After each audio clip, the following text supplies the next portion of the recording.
This is the chart out of your book, figure 3.7, that shows the different symbols that we use in drawings. And I discussed the diameter symbol already, but here is a diameter symbol.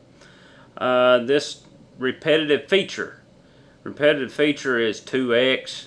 This would be if you had a part that had 4 holes in it, for instance. You would see 4 and then a 2x after it. Now, you could also, for repetitive features, you could see like a thing that said so many holes, and then at the end of it, it would have a parenthesis and a 2 inside the parentheses. That would mean a repetitive feature also. That means that that hole is going to appear twice on that object. Now you might say, well, why do we need to do that? Why don't we just put a dimension to every single hole on that part? Well, just for instance, when I used to work at Premium Allied Tool, we actually had die shoes that might be 48 inches long, and you might have 53 dowel holes on there that are the same size. You did not want to put 53 different dimensions that were repetitive on there for all 53 of those holes. So what you would do, you would put a leader with a dimension that showed diameter of whatever size the dowel is, and then put a repetitive feature, call it out 53 times, so you knew that that would appear 53 different times. You might also see on a part to where it has a radius, and it might have what they call T, Y, P. That means typical. That means every radius on that part that looks like it's that size, it's going to be typical. It's going to be whatever size it is. For instance, you might have an 1/8 inch typical radius. So that means every radius on that part is going to be an 1/8 inch. Radius, we done talked about that. It's got an R in front of the dimension. Depth, okay?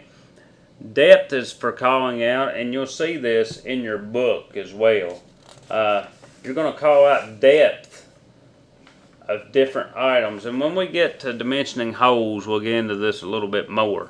I think that's actually where you see the different ways they call out the depth of holes. But if you had a 1/4 inch hole and it was going to go a 1/2 inch deep, it would say 0.250 by 0.500, and then have this depth symbol right here on it.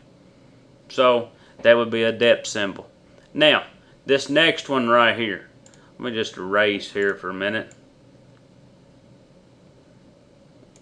This next symbol here, this is actually incorrect. Okay?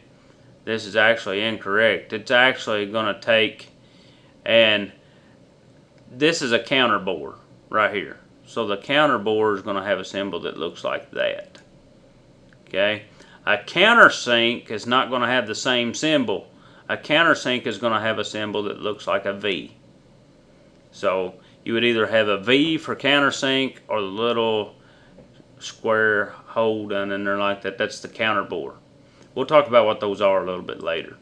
Reference dimensions.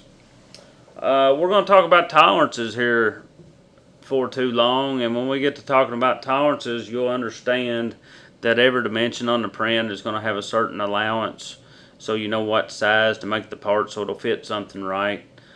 Sometimes we put dimensions on there that actually repeat another dimension on the part, or we could have a dimension on there that doesn't need to be there in order to make the part.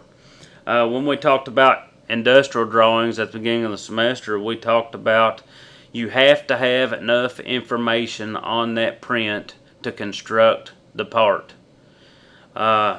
If you put more dimensions on there than is necessary to construct the part, then you're going to have stuff that's going to be double toleranced. If you want to put a dimension on there just for clarity to show that that's a certain size for something, but it's not going to be used in making the part, we call those calculated dimensions, then you'd put a reference dimension on there, and it would be a dimension in parentheses. You could also see on the older style, it would be an REF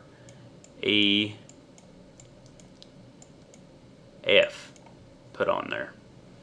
Dimension not to scale. If you were to change the size of a dimension, for instance, if something was 2 inches long and you just erased the 2 inch dimension and put 3 inches on it, and you didn't actually change the geometry of the part, you would underline that dimension and say that dimension is not to scale.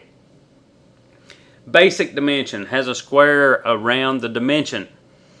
A basic dimension has to do with geometric dimensioning and tolerancing, and that's all I'm going to get into at this point on that.